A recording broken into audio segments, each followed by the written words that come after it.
नमस्कार दोस्तों, मैं हूं डॉक्टर अमरीश खारी और आप देख रहे हैं डॉक्टर खारी। आज जिस दवाई के बारे में हम बात करेंगे वो वैक्सीनोटोक्सिनम है।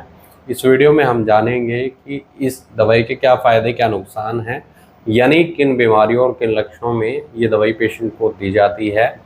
इसके लेने का सही तरीका क्या होता है, जानने के लिए वीडियो पूरा देखें। अगर आप हमारे चैनल पर नए हैं तो चैनल को सब्सक्राइब कर लें ताकि आने वाली हेल्थ रिलेटेड वीडियो से आप अपडेटेड रहें। ये एक नोसोड है जो वैलेरियाना नाम से भी जाना जाता है, यानी ये दवाई वैलेरियाना नाम से भी जानी जाती है।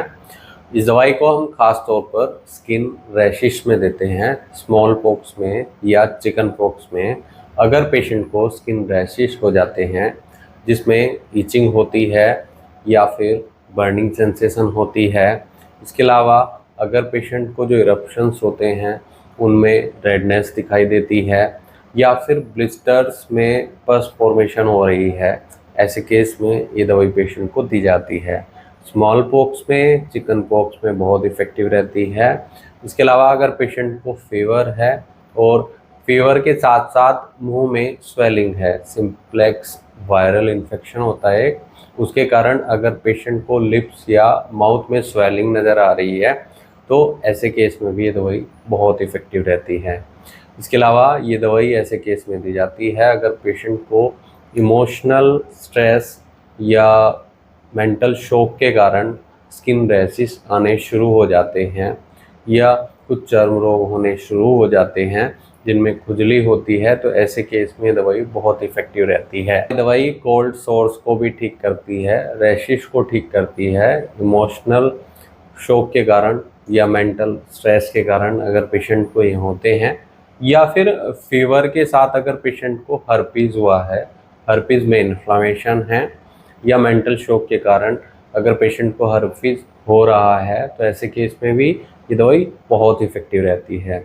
इस दवाई को हम चर्म रोगों में तब देते हैं अगर पेशेंट के मेंटल डिसऑर्डर की भी शिकायत साथ में होती है।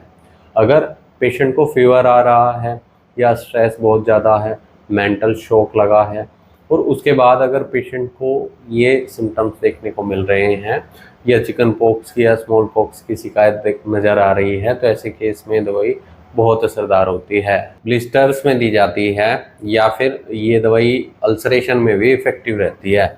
अगर पेशेंट के ब्लिस्टर्स पिंक हैं या रेड हैं जिनमें फ्लूइड जमा हुआ है, एक्यूमुलेट हो रखा है, तो ऐसे ब्लिस्टर्स में बहुत इफ़ेक्टिव रहती है। अल्सरेशन में अगर पेशेंट को इची कंडीशन है, पैचेस बन रहे हैं या फिर स्केबिस की भी शिकायत साथ में है, तो ऐसे केस में ये दवाई बहुत असरदार होती है।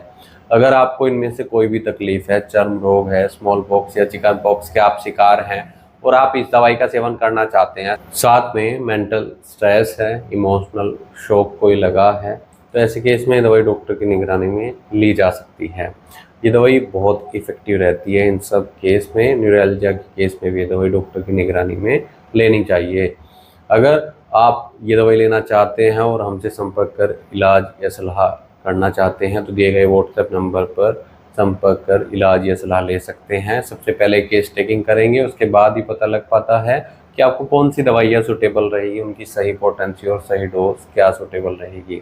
वीडियो देखने के लिए धन्यवाद। चैनल को सब्सक्राइब करें और कमेंट सेक्शन में ज़रूर बताएं कि हमारी वीडियोज़ आपको कैसी लगती हैं। Thank you.